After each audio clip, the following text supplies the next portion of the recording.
pueda haber, ¿no es cierto? Bueno, así que vamos a hacer una enumeración quizás de algunos cuidados y especialmente enfocarnos a qué hacer cuando hay un brote de la enfermedad, cuando aparece un brote. Bueno, lo que sí es importante, y esto es una recomendación que hacemos cada vez que un paciente es diagnosticado con esta enfermedad, es que cada paciente debe tener un médico o médica de cabecera, ya sea pediatra o médico clínico de adultos, que si bien si no tiene conocimiento sobre la enfermedad, esté dispuesto a consultar con un experto de ENFOP para coordinar el cuidado en forma conjunta de ese paciente y de su familia, para poder orientarlo.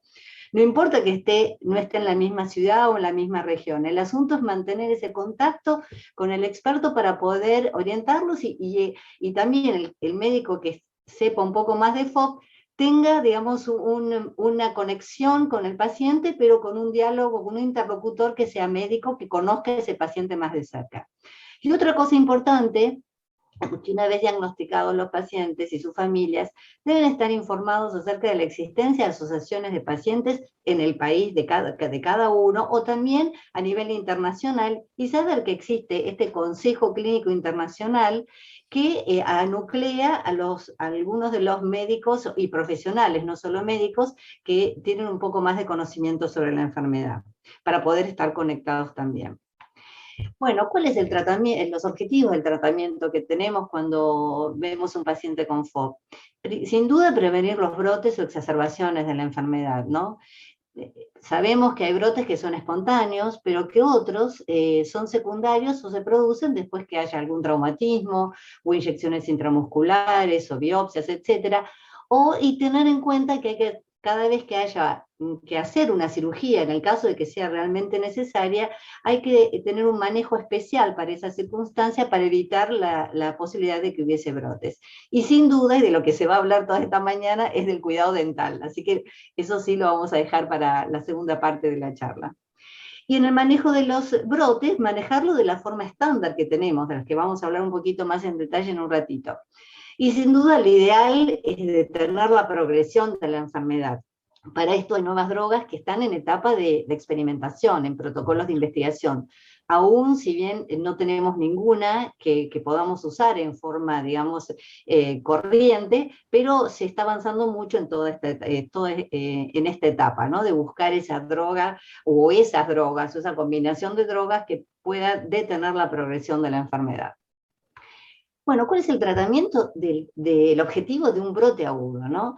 Sin duda, disminuir el dolor, reducir la inflamación, que es la primera etapa para la cual es, digamos, necesaria para que después se forme hueso extra, reducir justamente el riesgo de osificación heterotópica. Heterotópica quiere decir que aparece en un lugar donde no tiene que haber hueso, y mantener la movilidad y la función de las articulaciones. Acá en esta figura vemos, si bien no tenemos la pierna contralateral para compararla, pero se produce inflamación en la zona y el dolor inicial, a veces con cambios de coloración, a veces no, a veces solamente la inflamación.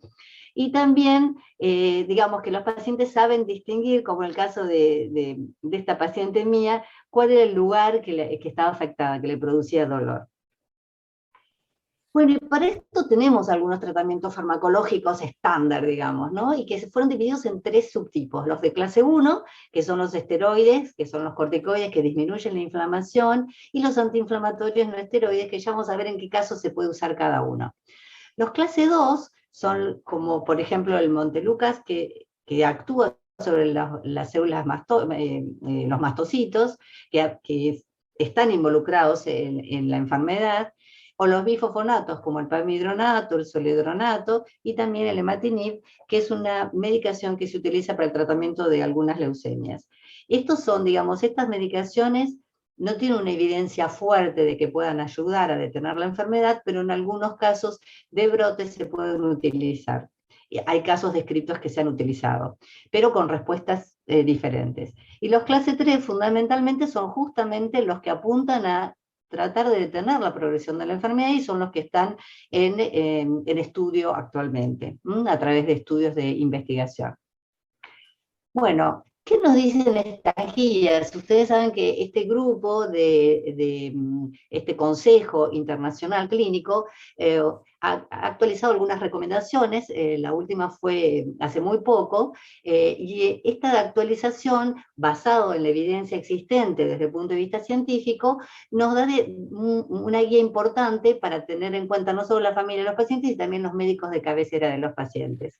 ¿Y qué nos dicen? ¿Qué pasa si los brotes son en extremidades, o sea, que involucran una articulación que está, digamos, que tiene que ver con mantener la movilidad en el paciente, o en la garganta o en la zona submandibular? ¿Qué sucede? En estos pacientes que pueden presentar brotes, en general con signos de mucha inflamación, y esos signos y síntomas son muy variables según el paciente. No todos los pacientes tienen el mismo patrón para reconocer si tienen un brote o no. Incluso en un mismo paciente, brotes en distintas partes del cuerpo pueden tener manifestaciones diferentes. Por eso uno tiene que estar atento a estos síntomas. En esos casos, cuando son en estos lugares, por ejemplo, una cadera o el cuello, como decíamos, o la zona submandibular, que tiene que ver con esta articulación de la mandíbula, la indicación es dar prednisona, que es la deltisona, a 2 miligramos por kilo una vez por día. Hay un tope, porque en los pacientes adultos con un peso muy grande, digamos, no se puede exceder más de 100 miligramos diarios, inclusive muchos de nosotros usamos dosis inferiores, y se da una vez por día a la mañana por vía oral durante 4 días.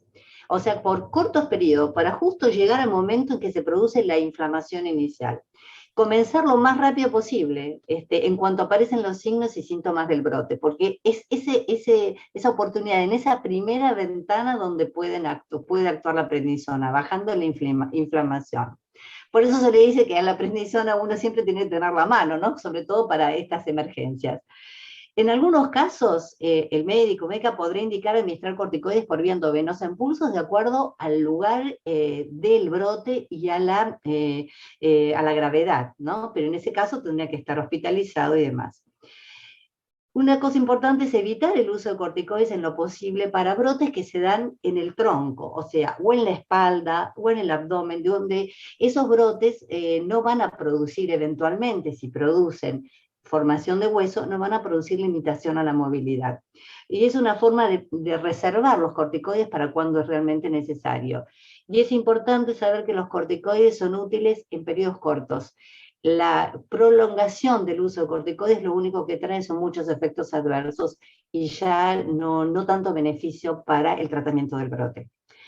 Después uno puede usar antiinflamatorios orales que no tienen corticoides, o tópicos, analgésicos o relajantes musculares de acuerdo a la necesidad de cada paciente. También uno puede plantearse qué pasa, por ejemplo, o si el paciente ha hecho un ejercicio en forma continua o ha producido sobreuso de un músculo, por ejemplo, o se ha lastimado, o se ha golpeado en las partes blandas del cuerpo. Uno podría evitar, haciendo profilaxis, podría evitar los brotes, y en realidad en esos casos, si sucede eso, uno puede indicar prednisona, corticoides, pero a 1 o 2 miligramos kilo por vía oral, quizás una dosis menor, también por poquitos días, de 3 a 4 días, para prevenir un brote después de un traumatismo. No usarlo para golpes y hematomas menores, para golpes menores, sino para un traumatismo un poco más importante. Bueno, seguimos con las recomendaciones y hablando un poco de cada una de estas medicaciones. Como les había adelantado, los corticoides, ¿por qué se usan? Porque se usan, sin duda, al inicio del brote. Ese es el momento donde son útiles y se basa principalmente en su efecto antiinflamatorio. Y hay un conocimiento creciente de lo importante que es justamente estos disparadores inflamatorios en el proceso después de formación de hueso. ¿Qué pasa con las drogas antiinflamatorias no esteroides que conocemos todos? Por ejemplo, como el ibuprofeno, el naproxeno, digamos, hay una diversidad muy grande de acuerdo al país donde uno está.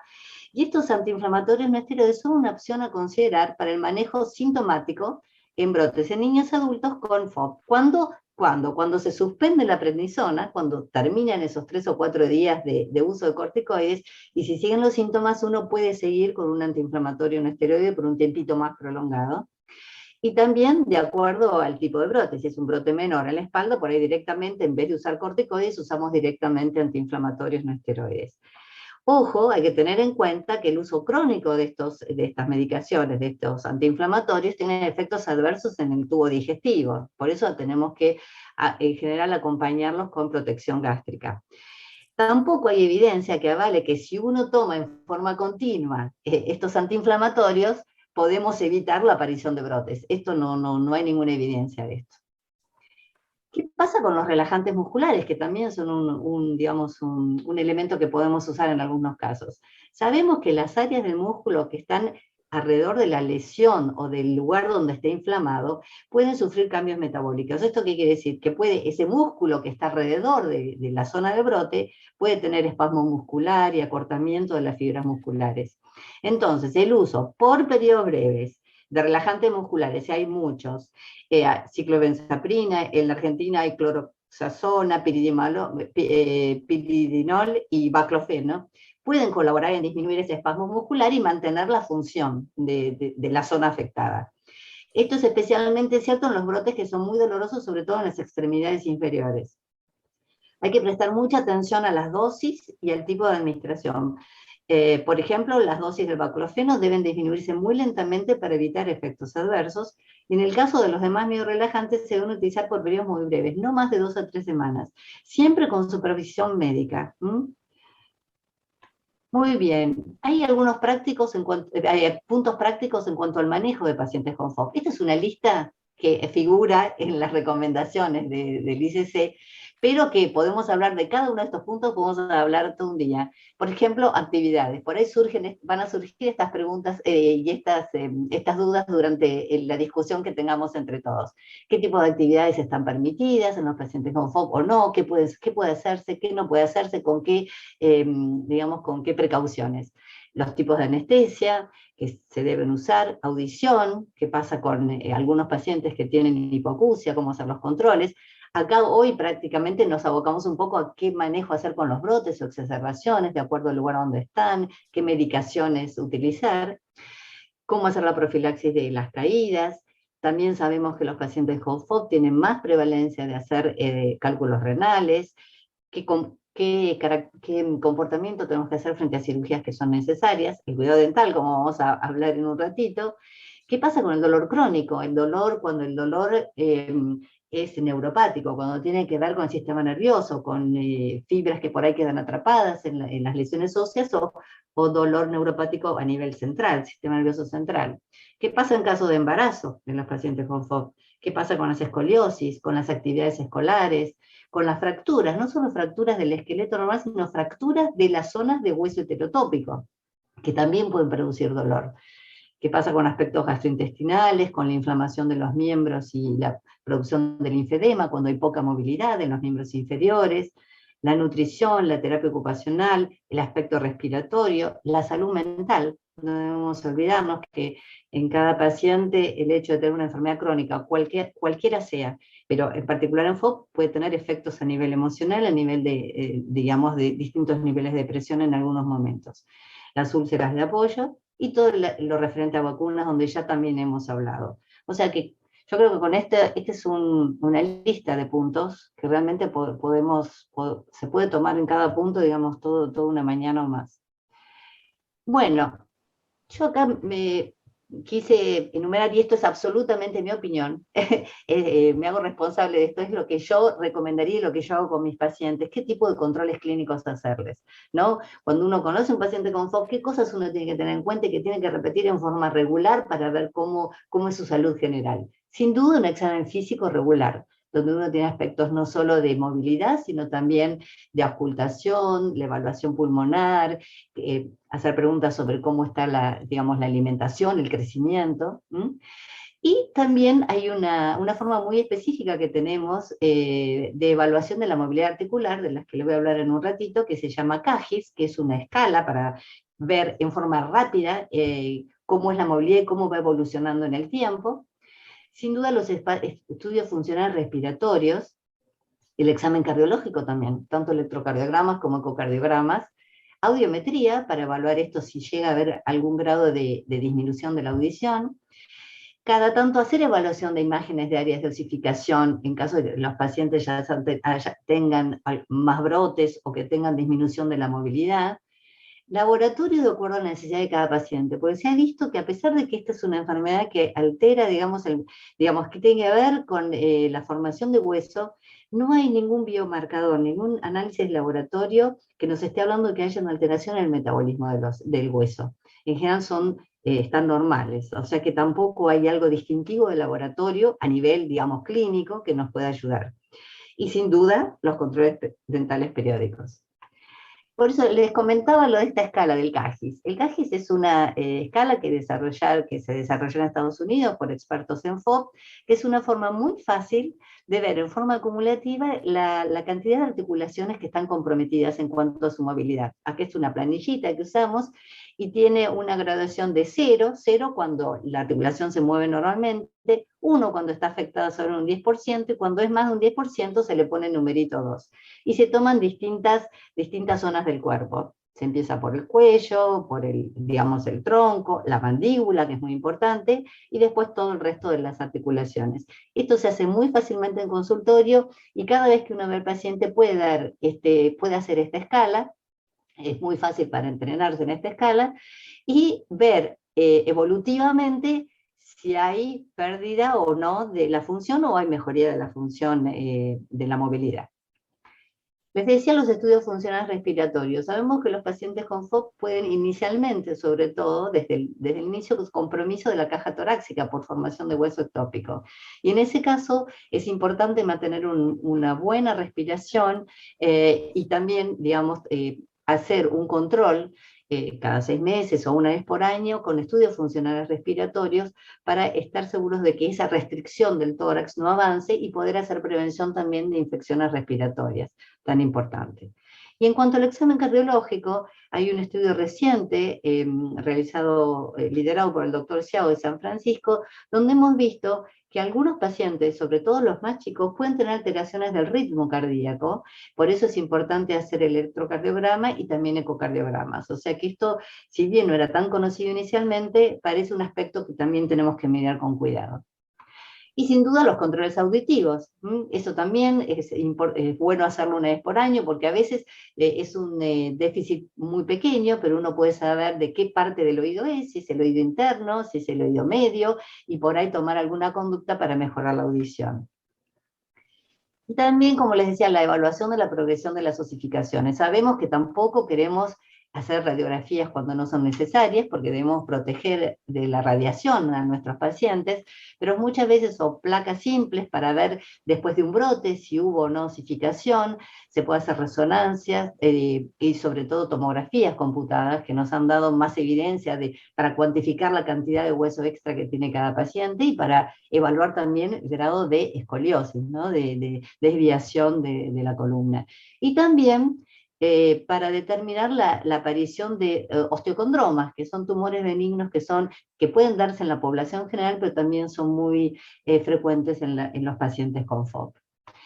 Bueno, entonces, como les decía, quedan los controles dentales periódicos y que esto se lo voy a dejar a la doctora Escañete y al doctor Friedman para que hablen de esto en detalle. Y quedo atenta a todas las preguntas posteriores. Esto es simplemente una introducción a todo el tema del cual podemos hablar. Les agradezco la atención.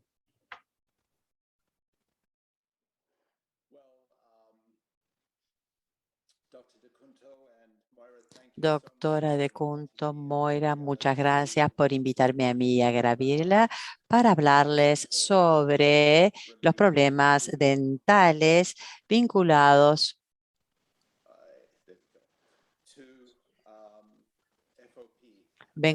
a FOP. Como ya escucharon, como explicó la doctora De Cunto, la extensión de los problemas que se producen en los individuos es enorme.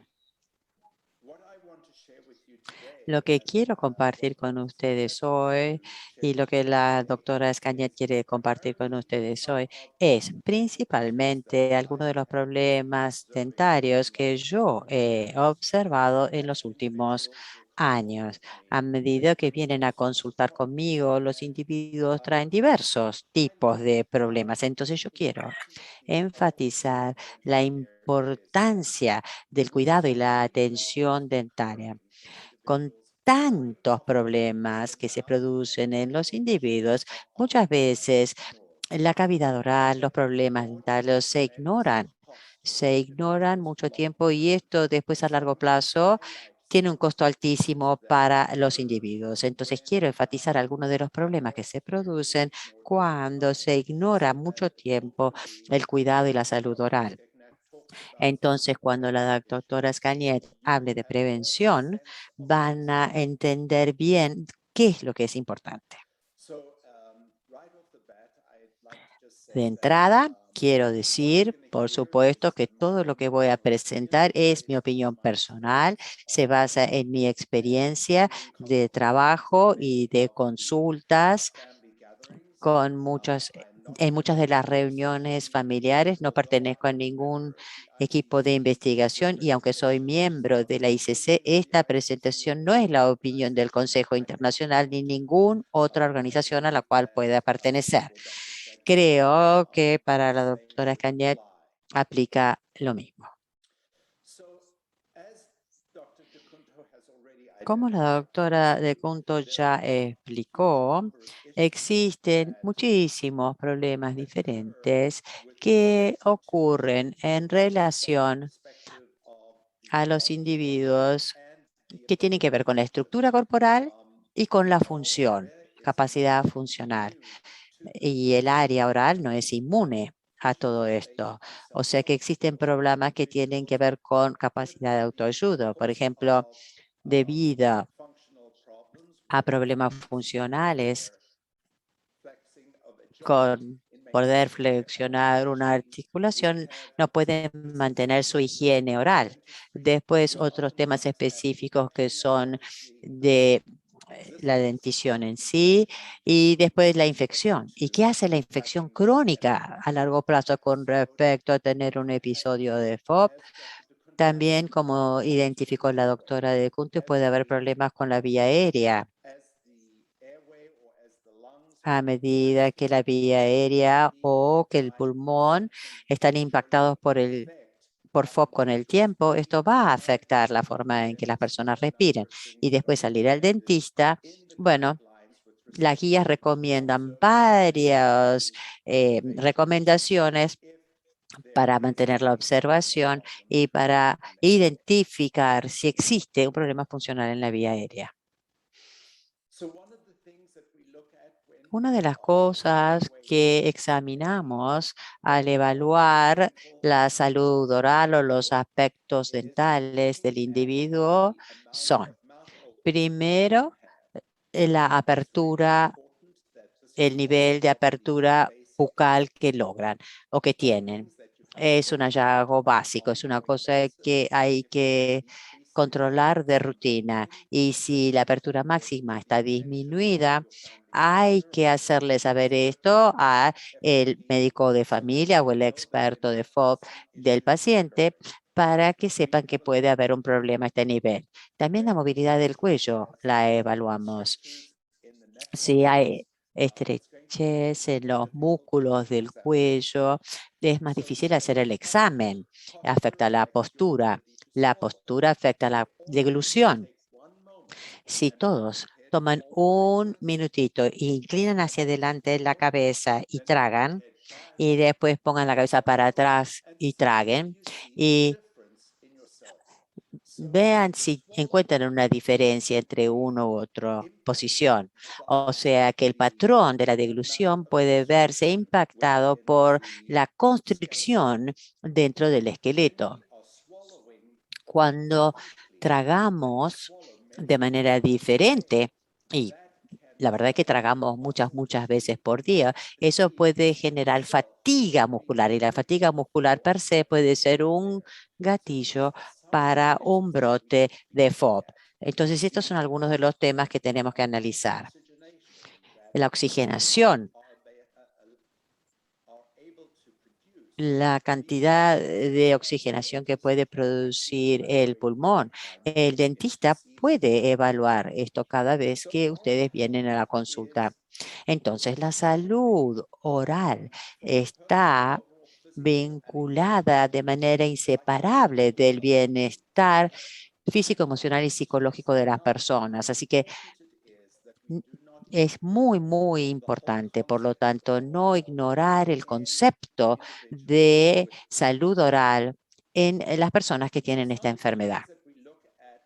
¿Cuáles son algunas cosas que estudiamos desde el punto de vista funcional en los individuos desde la perspectiva dental?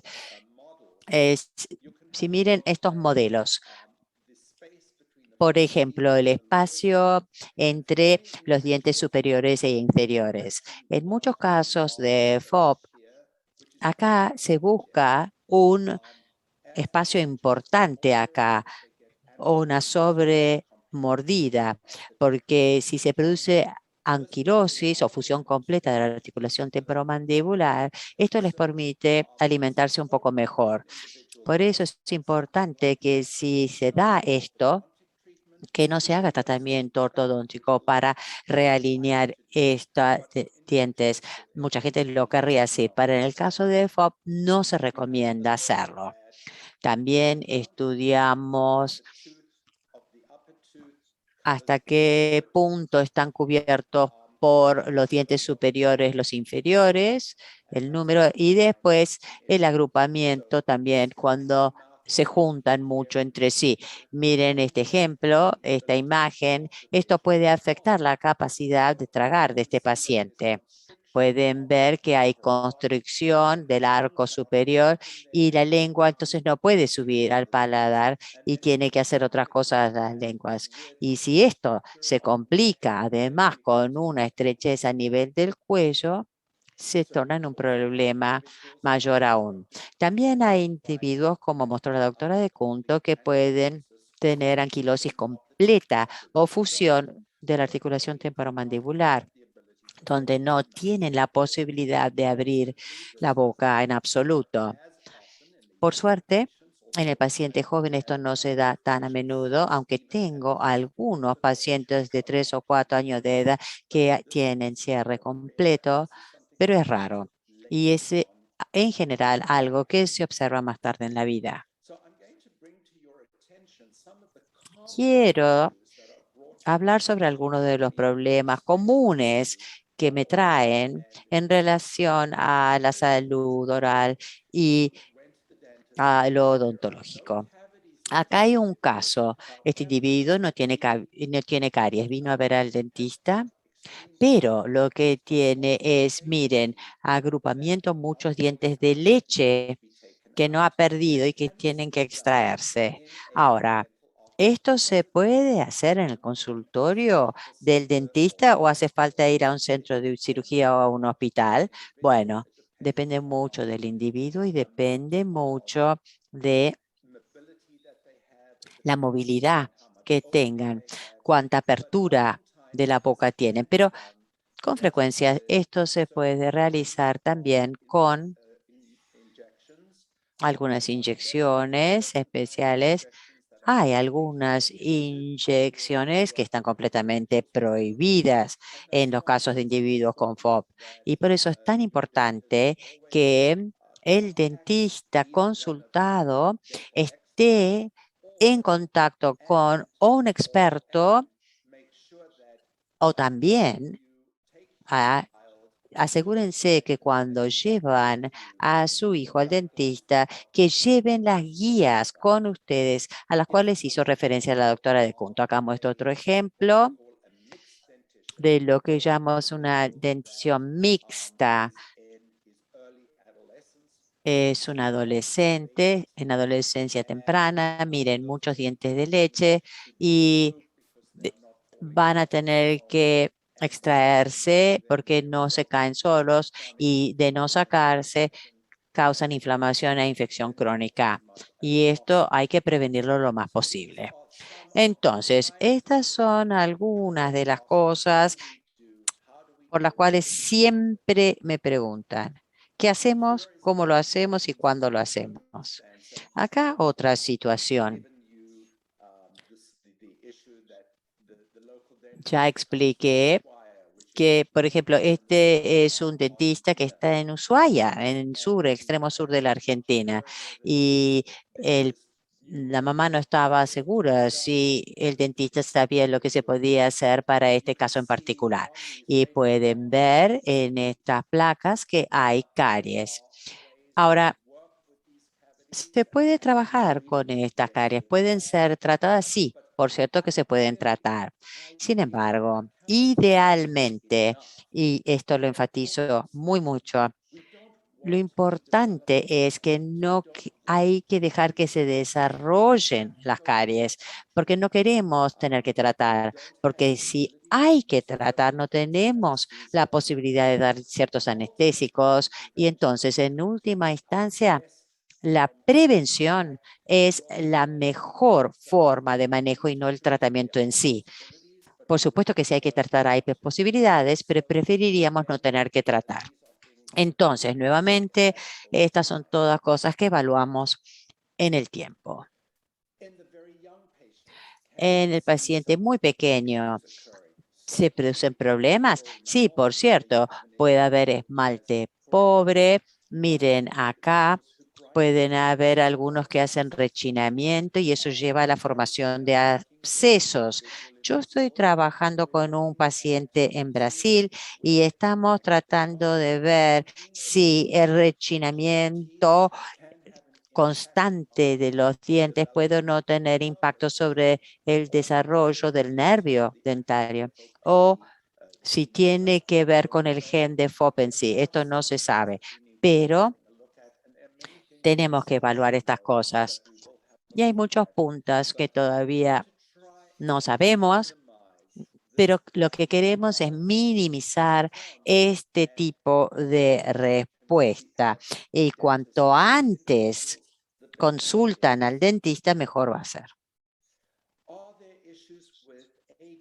Hay problemas con mayor edad en los individuos que tienen FOP. Sí, absolutamente. Miren, por ejemplo, en este caso particular, acá hay un absceso en este individuo, una infección crónica que puede ser esta gatillo para un brote. ¿Cuál es el impacto de dar prednisona constante en las personas? La prednisona, como explicó la doctora De Cunto, es absolutamente importante. Pero si se da crónicamente de manera sostenida, puede tener un impacto. La prednisona de baja dosis, por ejemplo, puede mantener el absceso limitado, pero ¿qué hace en general? Puede haber muelas de juicio impactadas. ¿Se sacan o no? ¿Las dejamos o no? El tercer molar impactado. Estos son problemas que es difícil a veces de saber qué hacer. Depende de muchas variables si se saca o no se saca. Yo no puedo decir sí o no sobre una recomendación general. La decisión se tiene que tomar en una base individual para cada caso. Movilidad del cuello y la dificultad para mover el cuello. Si uno, por ejemplo, tiene un cuello rígido en esta posición, va a ser mucho más difícil hacer el examen dental. Y esto lleva a la dificultad en el acceso y mucho más difícil mantener el cuidado con un acceso difícil. La doctora de Cunto habló de muchas cosas y una de las cosas es que se tiene que dar mucha medicación. La medicación tiene un impacto muy importante sobre la saliva en los individuos. La saliva de la boca es equivalente casi al suero en el sentido que refleja el estado fisiológico del cuerpo y esto incluye el estado hormonal, nutricional, metabólico. Está súper saturado con calcio fosfato, manteniendo el contenido mineral de los dientes. Es un proceso muy protector el que da la saliva. Tiene proteínas, tiene anticuerpos y actúa como un lubricante para masticar y para deglutir. También los electrolitos actúan sobre el pH. Si tomamos algún hidrato de carbono que comemos, un dulce, las bacterias de la boca producen ácido y el ácido es neutralizado por la saliva. Si están tomando una medicación que seca la boca, entonces no neutraliza la saliva y eso aumenta los problemas dentales o el desarrollo de caries. La saliva entonces es una parte muy importante de la salud de los individuos con FOP y puede afectar la calidad de la salud a largo plazo. Como dije, entonces el impacto de las drogas es enorme. Y acá voy a mostrar un ejemplo de un caso, que una consulta que me hicieron refería que tenía saliva muy espesa, se le pegaba en el fondo de la garganta, sobre todo temprano en la mañana, tenía la lengua muy hinchada y resultaba muy difícil tragar por la saliva tan espesa. ¿Cómo trabajamos con problemas de este tipo? Bueno, nuevamente esto va a depender de la medicación que toma el paciente, por qué se produce este efecto y hay formas en las cuales podemos minimizar algunos de estos problemas y ayudar a que superen estos problemas algunos individuos. Pero es muy importante que se lo mencionen al profesional al que recurren para salud oral. Como dijo la doctora de Junta, hablamos mucho de estructura y función corporal. Y hay algunos entonces que impactan la capacidad de ejercer algunas actividades, como comemos, si está completamente cerrada la boca, cómo se hace para comer, cómo afecta las actividades de la vida diaria y cómo afecta la eficiencia masticatoria, o sea, la capacidad que tenemos de comer correctamente. Estos puntos son todos muy importantes y a veces si el individuo tiene cerrada la mandíbula completamente, hay que hacer lugar para que ingrese el alimento. Lo hacemos extrayendo algún diente anterior o algún diente posterior. O puede expectorar o vomitar esa persona si está muy enferma o si siente náuseas. ¿Y dónde va eso? Estos son todos problemas importantes que tenemos que tener en cuenta cuando examinamos o brindamos atención. Tenemos factores personales y ambientales extensos que se intercalan en el proceso de la toma de decisiones y para cada individuo entonces va a ser separado, va a ser personalizado dependiendo de sus habilidades y de su vida personal. Lo que esto nos indica es la importancia de cambiar la historia de cómo vemos a los individuos y cualquier individuo con FOP tiene que estar en esta zona. Y muchas veces depende de lo que tenemos que hacer nosotros como sociedad para ayudar a los individuos con FOP para que sientan que pueden funcionar lo mejor posible. Por supuesto, como mencionó la doctora de Junto, el impacto en las familias de FOP es extenso. Yo entiendo que puede generar un estado constante de cansancio, puede dar miedo, paralizante o motivante y varía en las distintas etapas de la vida de cada uno. Estos son todos factores importantes para prestarles atención porque como profesionales de la salud dental tenemos que saber ayudar a que las familias puedan navegar algunos de estos problemas. Y todos los individuos tienen que vivir su vida como prefiere, como elige. No es nuestra elección, nuestra opinión decirle al otro cómo tiene que vivir su vida. Pero lo importante es cómo uno puede ayudar en el control del otro para vivir su vida. El impacto de esta enfermedad en la familia, la dinámica familiar es enorme. Acá un varón joven que hace muchos años que ve, en este momento es móvil, más recientemente ya tiene menos movilidad y no puede comer solo. Entonces su papá le hizo una cuchara muy especial para ayudarlo a comer. Su boca es una en la cual la boca está muy seca y eso le genera mucha dificultad para masticar y salivar y le ayudamos a aumentar su flujo de saliva. Cada individuo tiene necesidades específicas y estas se pueden tratar y pueden brindarse respuestas de parte del profesional de la salud oral. Esta es una pregunta que me han formulado en relación a algunos individuos.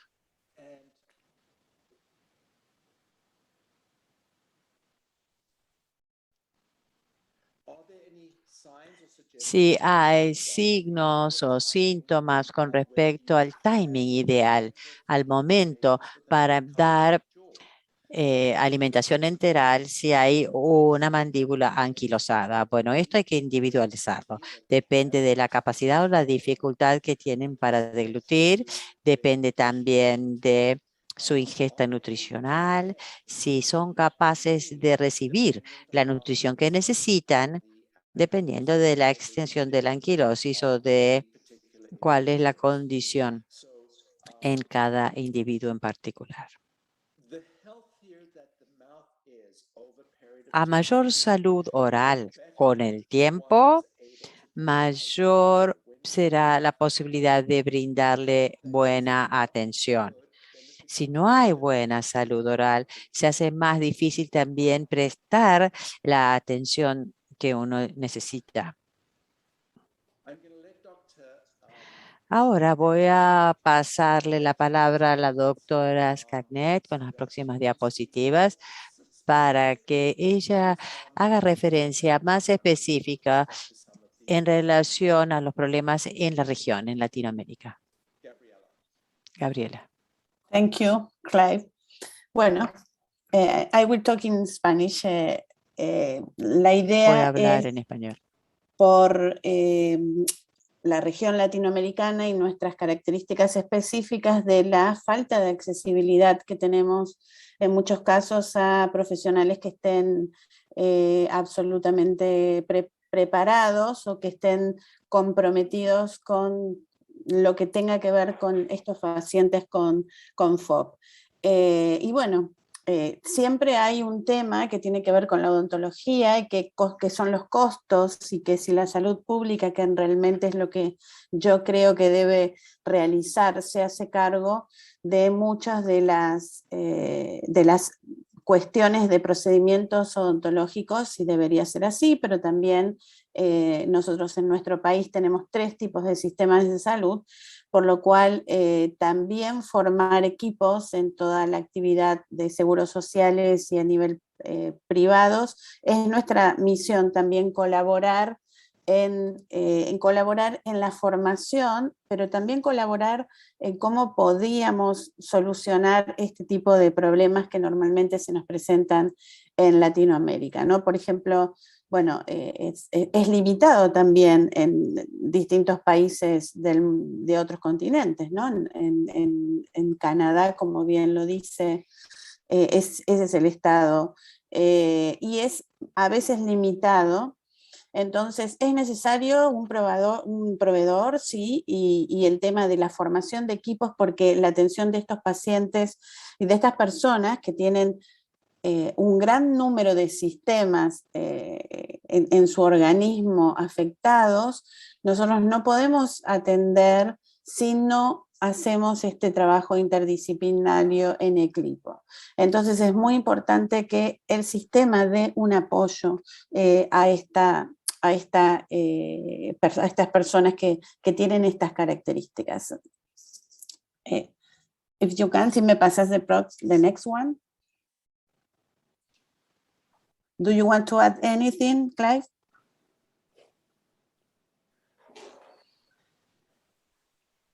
Este es otro caso en el cual esta persona es un paciente de Clive que su mandíbula y su anquilosis de la articulación temporomandibular no funcionaba o funcionaba de manera irregular desde que tiene 19 años. Ahora tiene 47, está con mucho mayor compromiso de esta osificación heterotópica. ¿Y cuál sería los grandes problemas que él tiene para poder tragar correctamente y cómo nosotros lo podríamos tratar? Entonces allí es donde se podrían ver y analizar un poquito el tema de si vamos a extraer algún tipo de diente, como para poder a través de alguna sonda continuar una alimentación para poder seguir evitando el manejo de esa, ayudando al manejo de esa anquilosis que no le permite una correcta salivación y un correcto tragado de los distintos tipos de alimentos. Entonces, bueno, le diste, por lo que veo, Clive, una dosis de esteroides por 3 semanas y poder sacarle primero un diente para luego esperar radiografías que se saquen en ese momento y poder ver con otros especialistas cómo poder trabajar a nivel hospitalario o away, lejos de su casa. No sé si quieres agregar algo, Clive, de este caso específico.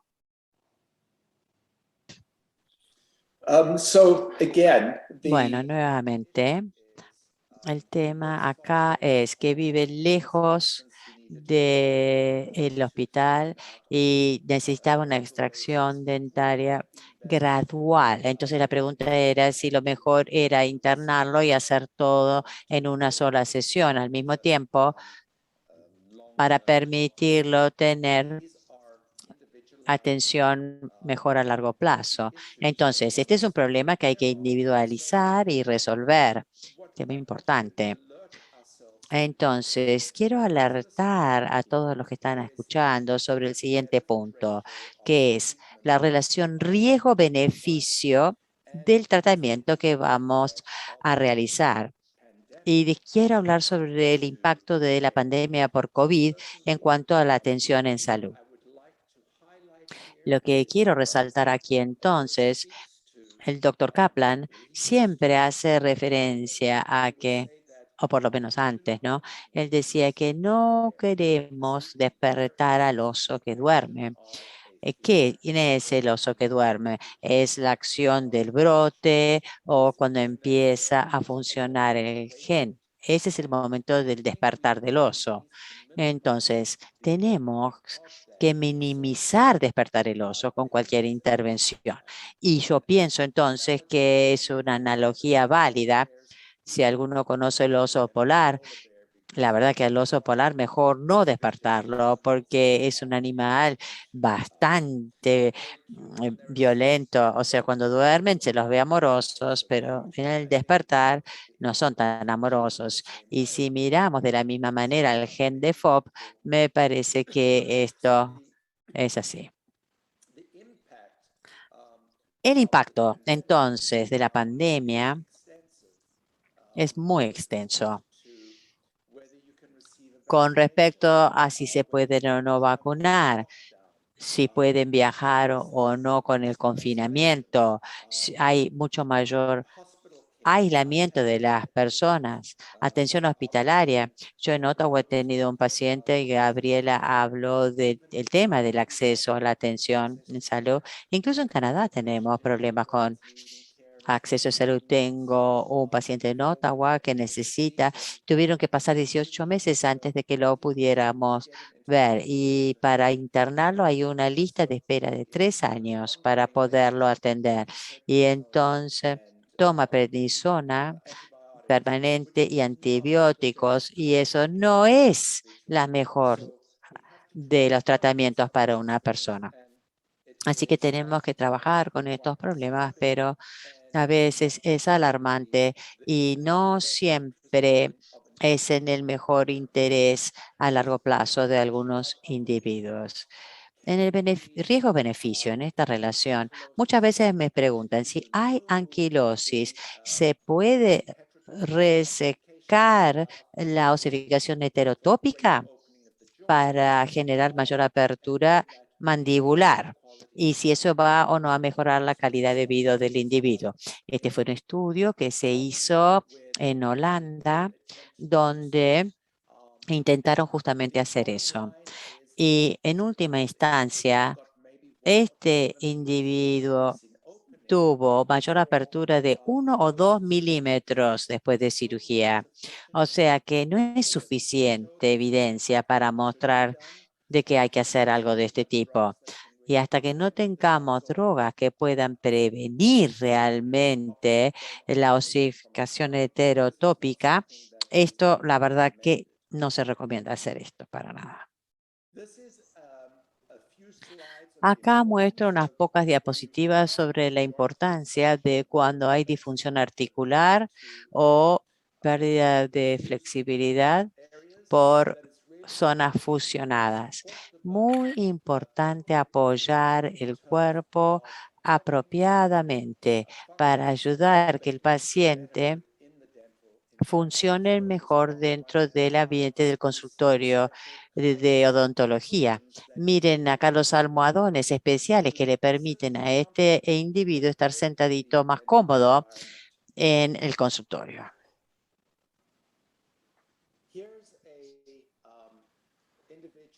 Acá un individuo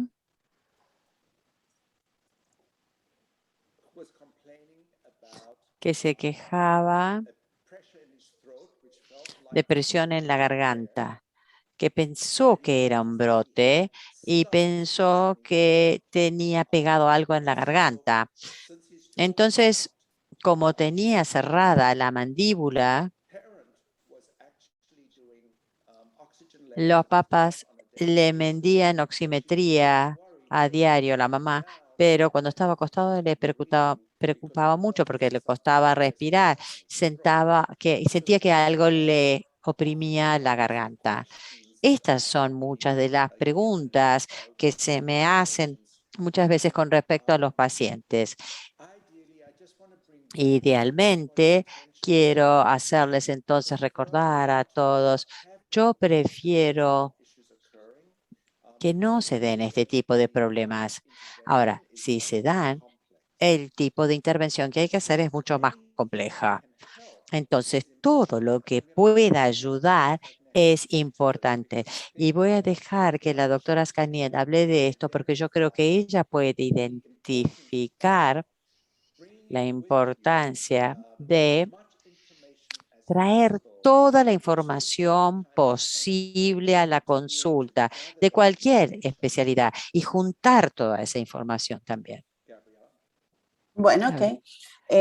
Lo que nosotros siempre tratamos de preconizar es tener todos los datos de una historia clínica médica completa. Para ellos, esta relación y este contacto con el entorno y el grupo familiar es fundamental, no solamente sobre los problemas médicos relacionados al FOP, sino también antes y después cualquier tema médico en general, inclusive psicológico y social, a nosotros nos va a ayudar para poder trabajar en forma interdisciplinaria y lograr la mejor estrategia de atención para esa persona. Siempre nuestros tratamientos van a ser personalizados. ¿Por qué? Porque tenemos que ver todo lo que mostró Clive previamente, que es todas esas relaciones y el entorno, que es la nueva clasificación SIF que nosotros usamos hace mucho tiempo, en lo cual es todo lo que es los factores ambientales y los factores personales van a influir en nuestras decisiones. Sobre los problemas dentales, también sus dificultades en el presente y en el pasado para tomar decisiones. Todo lo que sea la historia de atenciones, cómo fueron las atenciones que pudo recibir, qué accesibilidad tuvo, qué tipo de procedimientos ha tenido si la atención fue buena, si la atención al decir el tipo de diagnóstico se complica, como es lo que vemos a diario, todos los que trabajamos con pacientes con cierta complejidad de enfermedades en los cuales tratan de, bueno, derivarlos a centros de mayor atención, pero en el mientras tanto es mucho lo que se puede realizar en lo que es odontología preventiva. Entonces, todo esto nos viene bien, todas las habilidades físicas y qué tipo de discapacidad fue teniendo a partir de la evolución o no de su enfermedad, pacientes que, bueno, nosotros bien lo vemos, como recién mostró el doctor Friedman, ir adaptando los sillones dentales con estos aditamentos que nos van a ayudar muchísimo en las posiciones para poder relajar. Nosotros también necesitamos que esa persona reciba su atención de la manera más relajada posible, y para esto vamos a trabajar previamente. ¿Quién lo ayuda a ese paciente, a esa persona? Si es el familiar, si es algún acompañante terapéutica, todo, porque con ellos realmente es con quienes vamos a trabajar mucho. Todo lo que sean modificaciones del entorno de vida, qué deseos tiene esa familia y esa persona con respecto a lo nuestro, que es lo odontológico. Tener mucho en cuenta esto, los deseos personales, y nosotros cómo aplicamos nuestra ciencia y nuestro trabajo, pero también siguiendo determinados deseos. Es muy importante. Esto no es algo que en este paciente hicimos y está bien, y no hacemos otro en otro paciente y eso quiere decir que está equivocado. No hay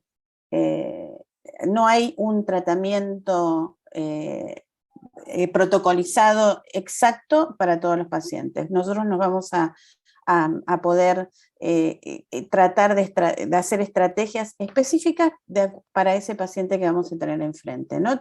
Por supuesto, el tema legal, que nosotros siempre vamos a tener en cuenta en nuestro tratamiento holístico integral. The next one, Clyde.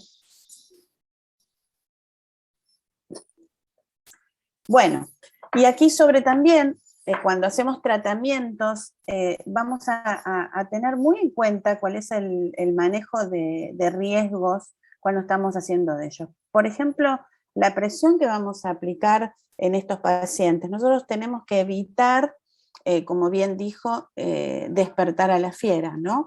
Debemos tratar de ser muy cautelosos en su trabajo, donde se requieren radiografías en la boca. Nosotros vamos a evaluar anteriores o posteriores, en el caso de que sea superior o inferior. Cuando vamos a realizar un procedimiento, sí, como bien también dijo la doctora Cunta, vamos a indicar por 4 días los 2 miligramos por kilo durante 4 días de prednisón, y vamos a tener el límite, ¿no? Tenemos pacientes que tal vez han pasado ese peso, nunca más de 100 miligramos, y muchas veces tenemos que decidir, aunque las piezas dentarias estén bien, extracciones por prevención o por ortodoncia, pero son preventivas porque estamos observando determinadas cuestiones dentro de esa función de la cavidad oral de ese paciente, y nosotros vamos a necesitar prevenir para cuando no podamos lograr una apertura mayor, como bien dijo en ese trabajo Clive. Fíjense que con determinados procedimientos lo que se logra es muy poco. Nosotros sabemos que si esa apertura va a ir disminuyendo con el tiempo, nosotros tenemos que anticiparnos con decisiones terapéuticas diferentes a las que tomaríamos. Vamos a seguir hablando de tratamientos.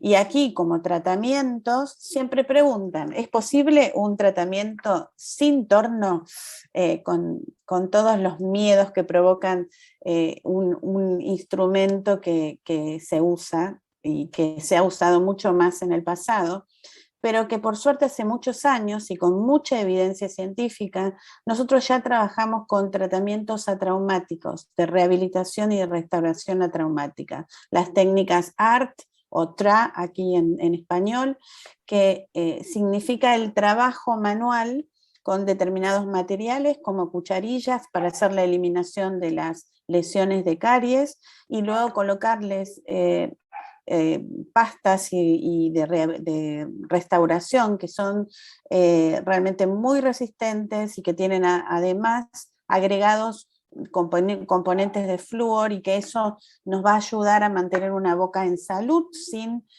más lesiones. Tenemos el uso de láser. El láser también es utilizado para lesiones de caries, como también para problemas de tejidos blandos. No hay mucha accesibilidad, debo contar, aquí en Argentina. Son pocos los que tienen láser, pero bueno, en el caso de elección nosotros lo vamos a priorizar. El caso de las técnicas de Hall o las Hall Crowns, que es un sistema en el cual, cuando nosotros observamos, sobre todo en niños, molares que tienen lesiones cariosas, directamente los tratamos con unas coronitas que se colocan en el lugar sin tener que utilizar torno ni hacer nada que sea invasivo ni realmente molesto para el paciente. Todo esto ya se usa mucho en odontopediatría para evitar la invasión y para tratar de generar una boca sana y mantenerla. Y el uso de fluoruro diamino de plata, que aquí en Argentina lo usamos desde más de 30 años y le decíamos el cariostático, se sigue diciendo, es cariestático. ¿Por qué? Porque son sales de plata que limitan la secuencia, o sea, detienen el progreso de esa lesión de caries, por lo cual para nosotros es una ayuda pero inmensa, sobre todo cuando tenemos estas dificultades de apertura de boca y poder llegar a sectores donde no podemos lograr accesibilidad. Allí es donde nos van a ayudar mucho ir colocando en diferentes sesiones esto. Y para la prevención, yo varias veces lo hemos charlado, lo hemos charlado aquí en los encuentros de la Fundación FOP. Es fundamental que esto lo tengamos arraigado y en un chip cerebral. Es nuestra función como odontopediatras, que necesitamos trabajar desde el bebé. Desde que son bebés hay que trabajar en un espectro que es la salud bucal para poder lograr tener niños con 0 lesiones de caries. Y para esto es controlar lo que llamamos biofilm o placa bacteriana. Controlamos la dieta. Ustedes saben que los azúcares son realmente muy nocivos en cuanto a la acción de esta placa de bacterias a nivel bucal, y van a provocar esas lesiones y van a provocar esos agujeros con los que se encuentran. El refuerzo del huésped, que le llamamos a tratar de fortificar al esmalte dental y a los dientes, y esos controles periódicos que en las guías de la ICC están indicados de acuerdo a las edades, cuando más pequeños cada tanto y cuanto más. Entonces les quiero dar solamente un ejemplo como para después dejar para ustedes lo que significa la lesión de caries, que es una disbiosis. Es un proceso en el cual vamos a tener etapas de remineralización y etapas de desmineralización, y que todo va a tener que ver con esta relación en el cual, si modificamos determinados factores, nosotros la vamos a estabilizar, para tener etapas donde no tengamos desmineralización de los tejidos dentarios. Entonces es muy importante esto, trabajar sobre lo que tiene que ver con calidad de vida, con lo que tiene que ver con dieta. En el caso de desmineralización, las dietas pocos azucaradas, que nosotros indicamos. En remineralización, la gran labor que cumple la saliva, que recién lo contó el doctor Friedman, realmente es protectora, y la utilización de fluoros que se usa en el mundo,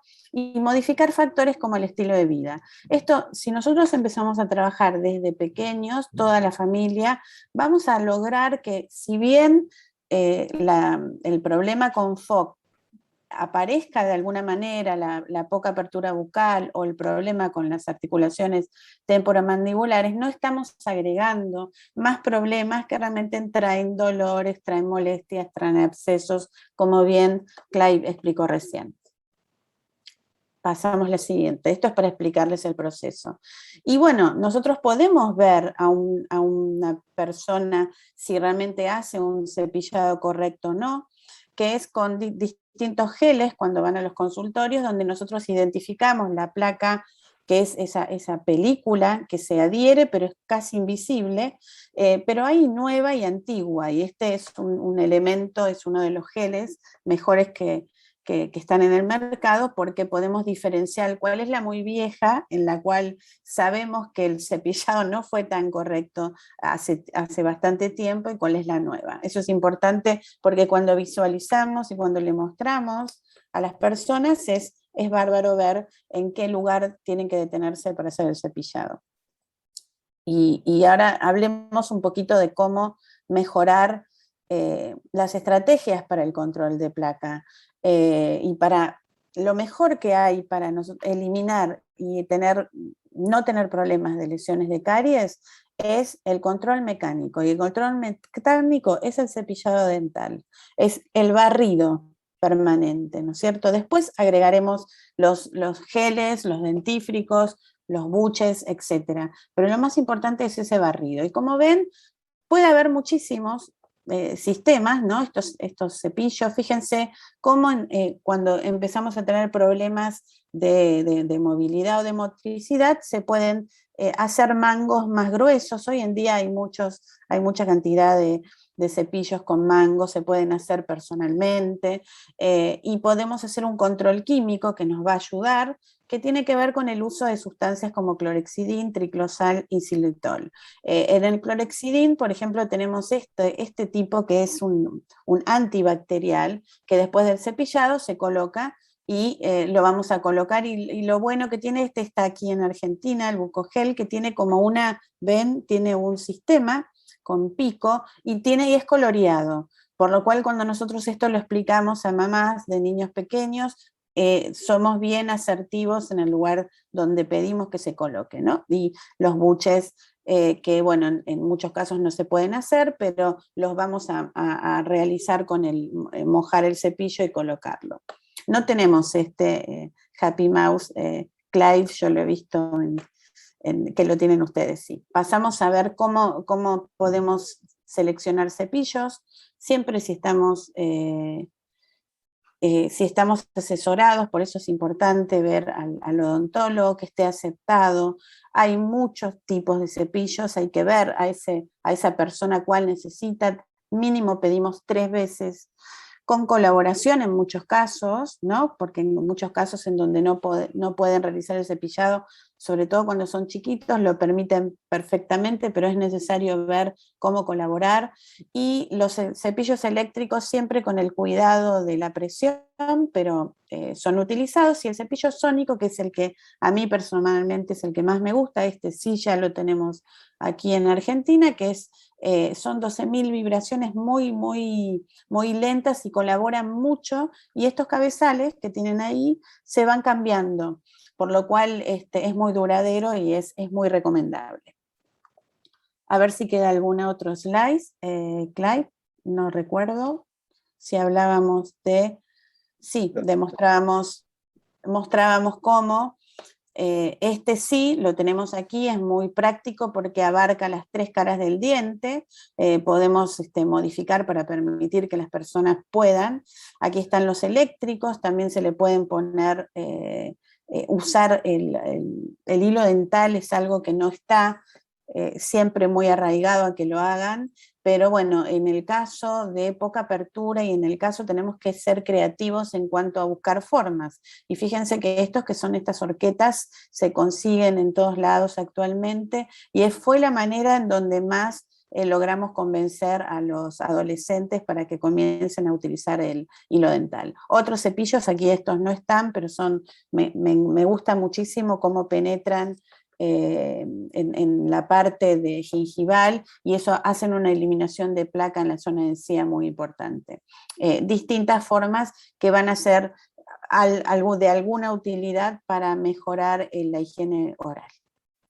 Lo que tenemos acá después es reforzar con alguna, ustedes seguro nos van a preguntar sobre pastas dentífricas. Estas son las que tenemos aquí en Argentina. Nosotros vamos a recomendar siempre dentífricos que tengan flúor y que tengan más de 1 millón de partes. Más de 1 millón de partes. ¿Por qué? Porque está ya reconocido de que va a ser un efecto protector importante en el esmalte. Pero bueno, recuerden, este es el que enviamos mucho, lo usamos para niños y adolescentes, de distintas marcas, GAM, Oral-B, van a encontrar Fluorogel. El Fluorogel es uno que es típico, que se hace aquí en Argentina. Realmente es muy bueno. Por lo cual a veces es gel, no les encanta, pero con los gustos han mejorado. Y después vamos a tener las pastas que tienen Recaldén, que es una sustancia, el Recaldén, derivada de la proteína de la leche, que fue agregada a distintas pastas, que acá se llama el MI Paste, que es el mínima intervención, mi paste, y la pueden encontrar con muchísimos gustos, y lo que hace es remineralizar todo lo que es el esmalte dentario, con el uso continuo. Por supuesto está contraindicado en aquellos que tienen alergia a la caseína, ¿no? A la leche. Así que como ven, hay mucho que podemos aportar para la prevención, y es de lo que no nos tenemos que olvidar cuando empezamos y somos muy niños. A ver si tenemos otra más, creo que ya está. Después lo vamos a dejar para preguntas. No, I would just add here that the use of MI paste is really useful. Agregaría acá que el MI Paste es muy bueno para los que tienen problemas de saliva, el MI Paste, porque ayuda con el control del ácido, ayuda para aumentar el pH dentro de la boca y también lubrica la boca para la boca muy seca. Los individuos que tienen algunos de esos problemas que yo mencioné antes, que tienen la saliva muy gruesa, el MI Paste es muy, muy útil para esos individuos. Yo creo que ya terminamos. Esa es la última. Sí. Entonces, bueno, nos encantaría entonces ahora contestar preguntas, pero me gusta mucho esta foto porque esta foto es de la Argentina, es de la Patagonia, uno de los lugares más hermosos que conozco en el planeta. Así que tienen un país preciosísimo, me encanta visitar y espero la próxima poder ir en persona. Muchas gracias entonces para todos ustedes y los esperamos el sábado que viene, que tendremos, ya les estaremos enviando los links para poder registrarse.